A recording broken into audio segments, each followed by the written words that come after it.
Hey, what's up, rock stars? It's Rox coming to you today with the review for Real Housewives of Potomac, Season 6, Episode 14. So, you guys, I am at the emergency right now. My little girl, Jazzy, is not doing well, and they're doing some x-rays. It's just been a long week. I told you guys that she had a seizure last week, and so... We're still just trying to find out what's going on. She's declined a lot, though, so I'm there now waiting. Decided I might as well try to get this video done. So y'all send up a prayer for your girl. She needs it. She is so weak, you guys. It's so sad. It's just so sad. And Jasmine is my 14-and-a-half-year-old Shih Tzu. Okay, so just to keep everybody clear. All right. But anyway, the review. Let's get to it, shall we? All right, you guys. So the show opens where it ended last week, which was with Mia and Candiace getting into the lettuce fight. Candiace is just mad. She's screaming, "I don't give a fuck. I don't give a fuck," because at one time Karen tried to intervene. She was like, no, I'm not going to let you talk about her mother. You don't know. And Candiace was like, I don't care. I promise you, I don't care. She doesn't want to hear anything about Mia's mother. Any of that, because her whole thing is if Mia's gonna say what she gonna say, then she gonna say what she wanna say as well. So she don't care. And then she gonna say, "Gee, take your bitch home." And they was like, "Oh, girl, don't talk to the husband." See, Candiace is the type that'll get her husband in a fight with another man because, you're not necessarily saying anything disrespectful to G personally, but this is his wife. So you calling his wife a bitch, you talking to him all out the side of your neck. This is a grown ass man. If he would have responded to Candiace, then it would have been, oh, this man is picking on this girl. Okay. So what ends up happening is the men have to get into it over the fact that, your slick ass mouth. And Chris is usually the one, that has to take up for his wife. And, like I said, he could have approached that totally different. I know if you said something like that to Mister, it would have been some shit. So it's just a lot going on. I was kind of laughing because Chris and Eddie, they kind of used to this now. So they downstairs in the pool room kind of minding their own business. And Wendy goes down there. She was just like, okay, I need you to come. Both of you guys need to come upstairs. Okay, Chris, you need to get your wife. Eddie, please go in there and talk to G because him and me are thinking about leaving. Tell them that they don't need to go. So they go up there and, when Chris goes up to Candiace, she was like, the pimp and his concubine need to leave. And see, that's the kind of shit that I'm talking about. You calling this man a pimp? Yeah. So, Chris was just like, okay. You know how Chris always does. He just wants to hustle her outside so that we don't have any more confrontation. So they go outside. And this is the thing with Candiace. I said it last season, and I've said it the season before that. Candiace is the type that will adopt anybody else's beef or problem and make it her own. Okay. We had that issue with her and Ashley 2 years ago. She always feels like she has to be the one to speak to all of these girls when they haven't done anything personally to her. Now, that's not the situation necessarily with Mia this season, but what I'm saying is Candiace was telling Chris, she been talking shit to everybody the whole time. Okay. And Chris was like, but that don't have nothing to do with you. You don't have to fight everybody else's fucking battles. Let them handle their own shit. Okay. Only when it comes to you, that's when you need to be concerned. So, she was like, she wanted the smoke, so I brought it. And Chris was just like, look, you need to learn how to just address things one time. You say how you feel about it and then you move on. Anytime you keep on harping on certain situations, then it sounds like you pressed. Okay. So you need to get control of yourself. Of course, Candiace would like to say that she's not bothered, but clearly she's bothered. I honestly can't understand why she's this mad. I really can't. I mean, there's one thing to have the shade and to laugh and you guys say your things about each other and all this, but she is genuinely pissed. I feel almost like we missed something, like they edited something out because how did it elevate so quickly?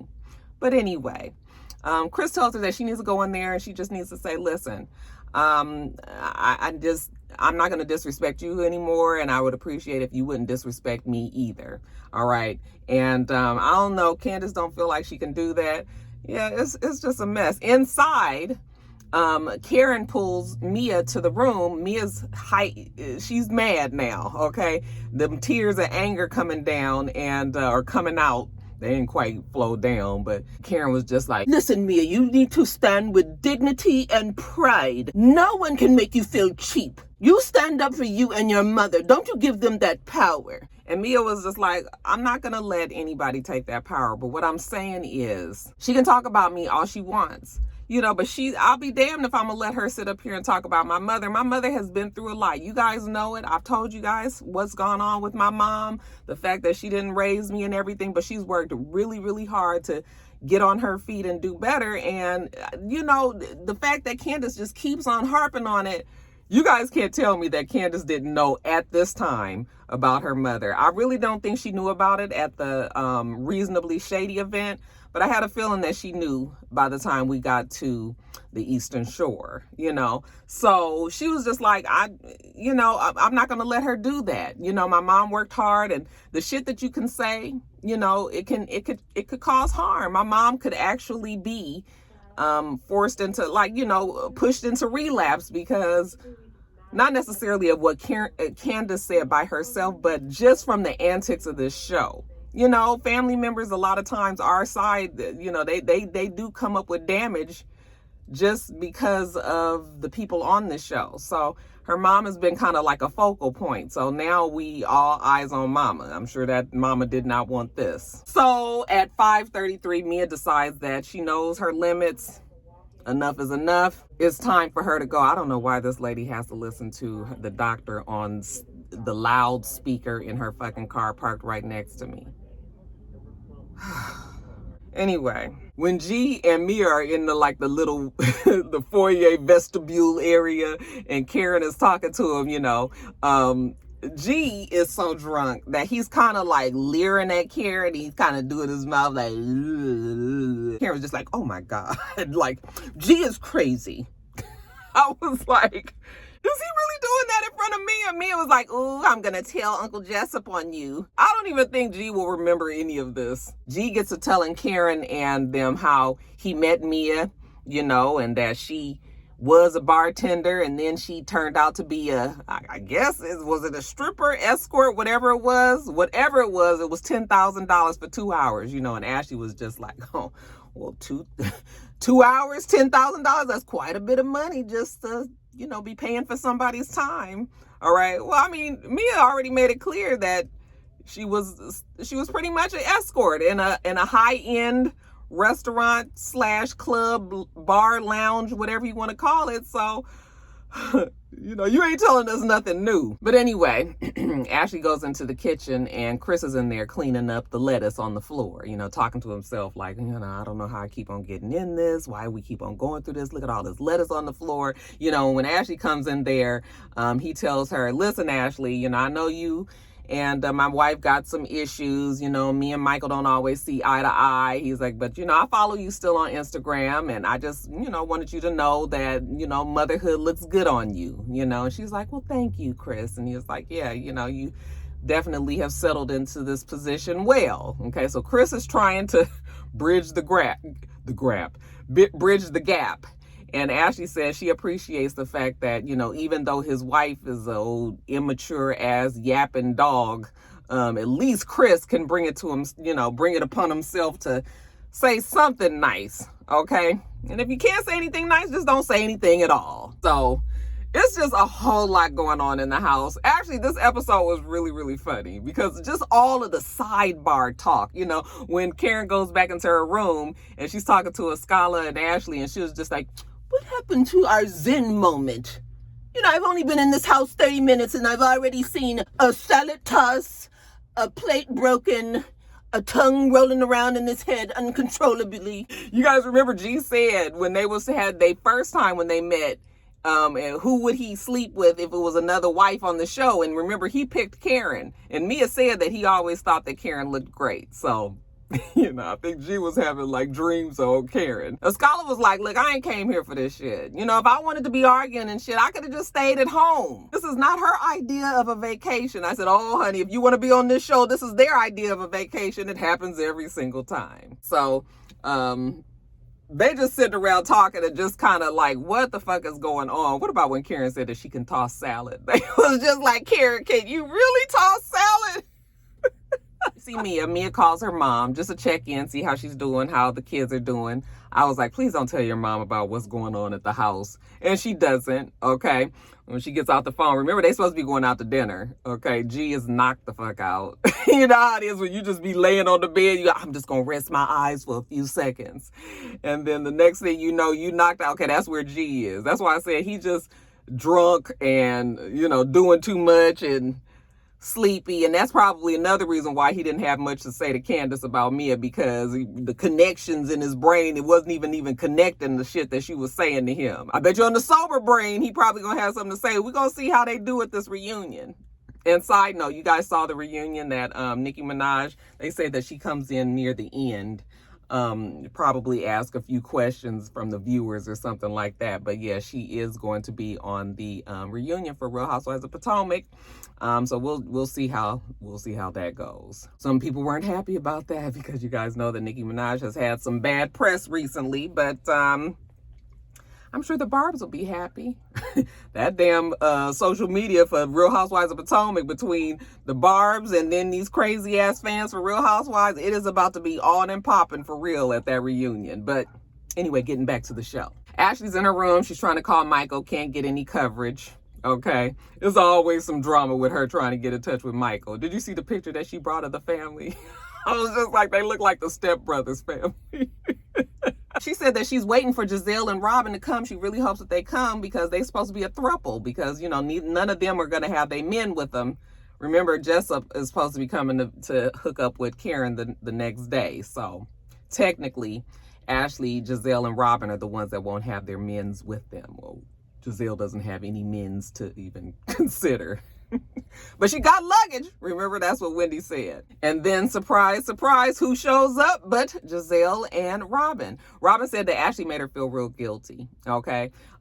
So her and Giselle put their bootstraps on, decided to go on and join the rest of the girls out there at the Eastern Shore. And Giselle says she's there, because she's just trying to be there for the rest of the ladies, but she ain't there for Wendy's old stank-ass, rude, mean face. Child, when they go to that room, I knew the room was going to be like the room that they get to the kids when families go visit these houses. It's like, at least they weren't twin-sized beds. I always laugh though, because Giselle and Robin, they do be troopers when it comes to these rooms. Now, they done had some fucked up rooms before. Remember when they went to the lake house for Ashley, when they went to Ashley's them dated ass beach house, and they was in that little old room and didn't have air. So this room actually was a step up above that, but Giselle still looked at the room like, what is this? She was like, absolutely not. Absolutely not. Okay.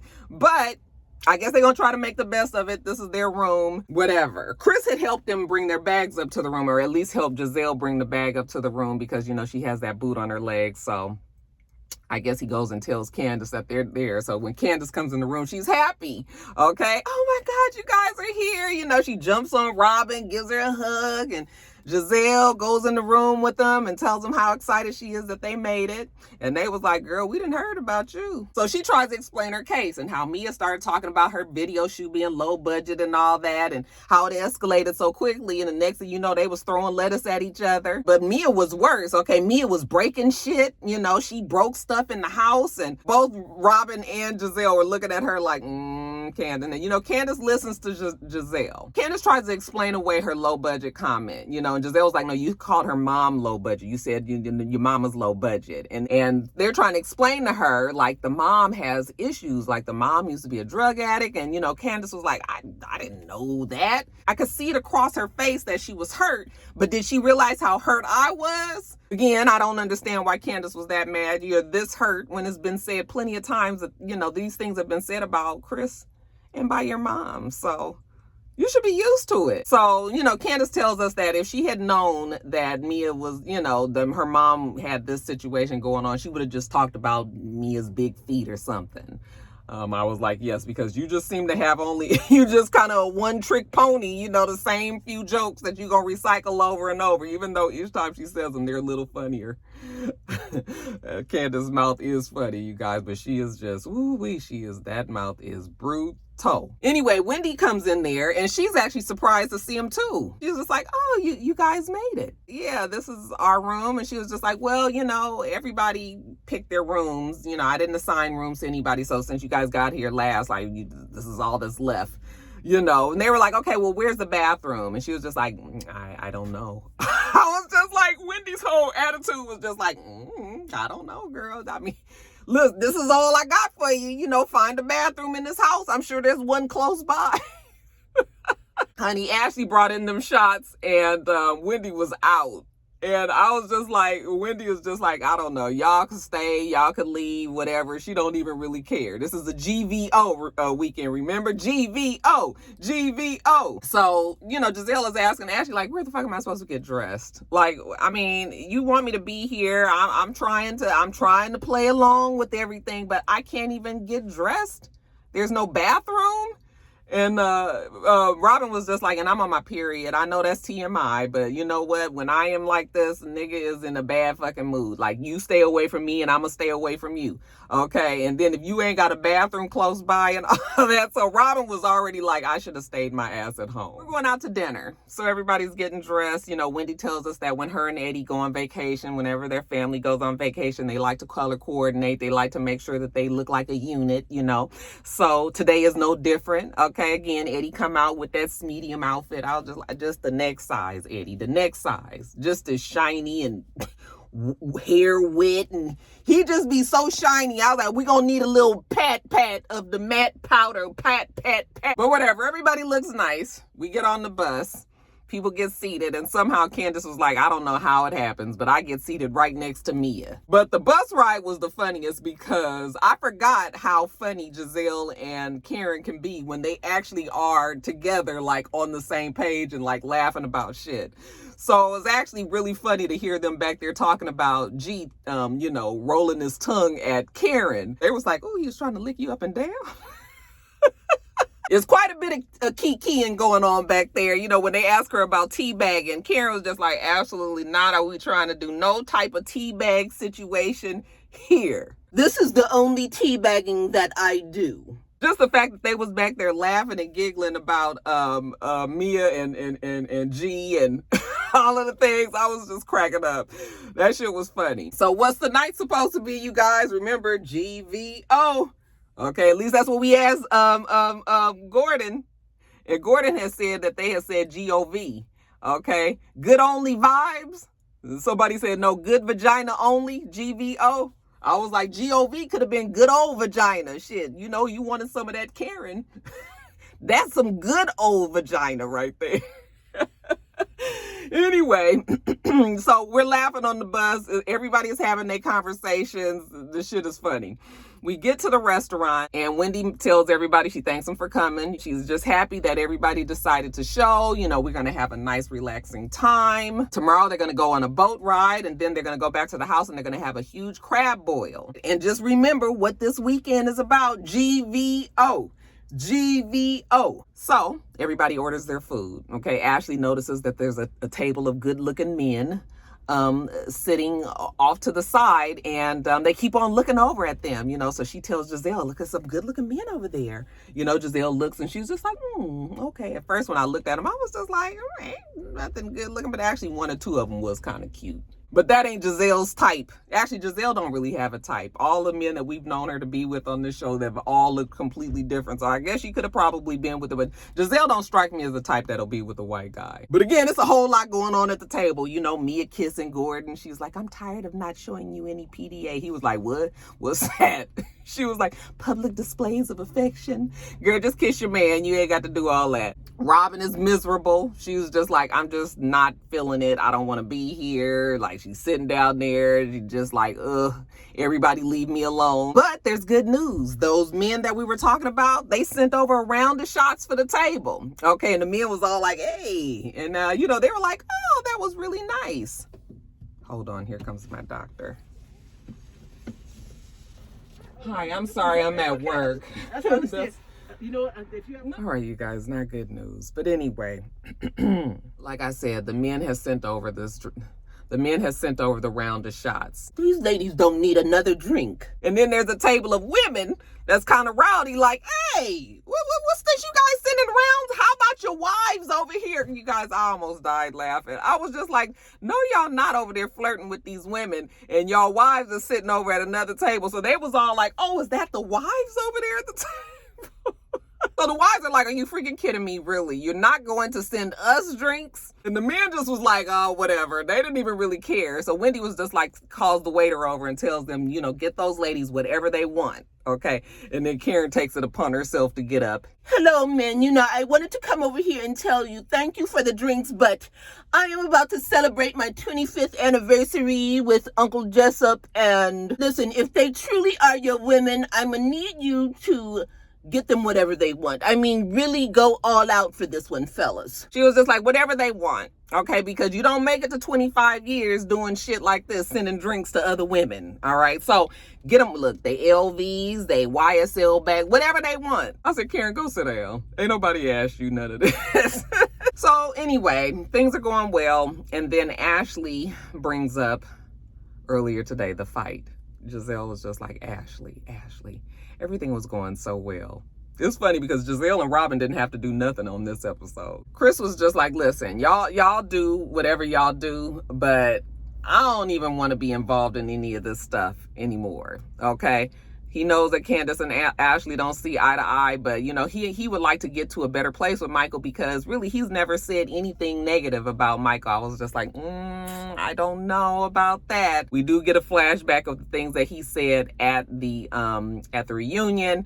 And we know that Chris and Michael have gotten into it. I'm sure Chris had something to say about Michael at that time as well. So, yeah, you probably have said some things. But Ashley can't really pinpoint the times that she might have heard Chris say something. So she was like, okay, you may have not said anything, but Candiace has definitely said some shit about my husband. Candiace was like, well, I know that Chris hasn't said anything. And she says, well, you said that my husband was a slave driver. So what does that mean? I'm a slave? Candiace was just sort of like, girl, that's what you said. You know, like Candiace is still... So, child, next thing you know, Ashley and Candiace get into it. Ashley tells her that she just has no capacity to be a civil human being. And then you have the audacity to be fussing at me about the hand in the face, you know, and you said that you've been through this before last year. The whole fact that Candiace keeps putting her hand in the face and, you know, kind of taunting people, and then she'll turn around and play the victim after, you know, you acted like you wanted some physical smoke. Candiace does have a tendency to play the victim, even though we're not really doing that this season. This season, she's just really like, fuck it, I'm going to say what I want. And, you know, the bitches is about to get the wrath of Candiace. But, you know, I done told you, if you're going to be talking, you need to be able to lay them hands the same way. All right? Back up your shit. Don't be up here talking all this shit, and then when somebody do something to you, you be crying and wanting to sue them and all of that. So Candiace calls Ashley a fucked up ass individual. And we arguing, and it's getting heated. And Chris, the way that Chris likes to do, gets up, you know, and his whole thing is, come on, Candiace, we need to go. And we getting sick of that. You know what? Let Candiace sit there and fight her battles, even though I know Chris does it because he feels like it might get physical. But Candiace was like, no, I'm not going anywhere. I'm staying right here. I'm not going anywhere. I'm not leaving. So she kind of snatches her hand. He almost was starting to manhandle her. I was like, Chris, please don't get the shoving your wife around, because then they're going to say that you a wife abuser. She stays seated, and they were like, Chris, just sit down. Just sit down, Chris. And Chris just walks out. Okay. Because Chris is tired of having to deal with Candiace and, you know, like I said, all of this shit that he has to be. Well, he called himself collateral damage when Askale's husband, who looks like he just there like, what the fuck is going on? I mean, he ain't got the hang of this at all yet. Bless his heart. Okay, but he decides to get up and go check on Chris. So while he's out there checking on Chris, you know, Candiace called Ashley a vindictive bitch. Because, you know, what she did for Monique last season. Remember, Ashley wrote the deposition in Monique's favor. So Candiace still has feelings about that. But you know what Candiace said? She is so beneath this conversation. All right. Chris is complaining to Dre, that's Askale's husband, that he's just tired of being collateral damage. He's tired of always having to pay for the sins of his wife. He's just over this whole thing. But Dre is able to talk him into coming back to the restaurant. So anyway, we still sitting at the table, and then Mia said something to Candiace, and Candiace was like, girl, don't listen, this ain't your fight. All right, just stay the fuck out of it. You sitting right next to your benefactor over there, okay? Don't blow anything that's here. You just make sure that you and your benefactor. I said, ooh, that Candiace. Robin was just like, this is typical Candiace, just typical Candiace. Not controlling what she says, you know, just taking it a step further. And, you know, Giselle said they thought that Candiace had learned from last season. And I thought that too, you guys. I would like to think that the girl has learned, but I think that some habits just die hard, and she just can't seem to get out of her own way. And, you know, if Mia would have been any different kind of bitch, we could have had another physical confrontation there, because the way that Candiace was really just ready to be in a fight, okay?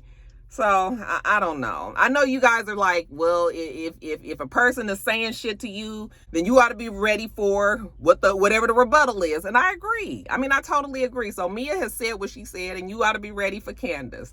But what I'm saying is, if you talking a whole bunch of shit, you better know how to beat somebody's ass behind them words, because these is fighting words that you using. Fighting words. Okay, I know we supposed to be civil on this TV show and everything, but if shit would have got physical with Mia and Candiace, I would have just been like, oh, well, one was talking shit, the other one wanted to fight about it. So, I mean, there ain't really nothing to it other than everything has its consequences. So, I don't know, you guys. I'm just watching, and I'm just like, so it was a good episode. This season has been good, but it's in that way that it's about to be. Well, not about to be, but it's just a lot of fighting. It's just a lot of fighting, which is, I guess, the name of the game when it comes to these reality shows. But anyway, we'll see. Like I said, they did do the reunion this weekend, so the end is in sight. I guess we have about 6 or 7 more episodes left, and then we'll be at the reunion. But anyway, when is Real Housewives of Atlanta coming back?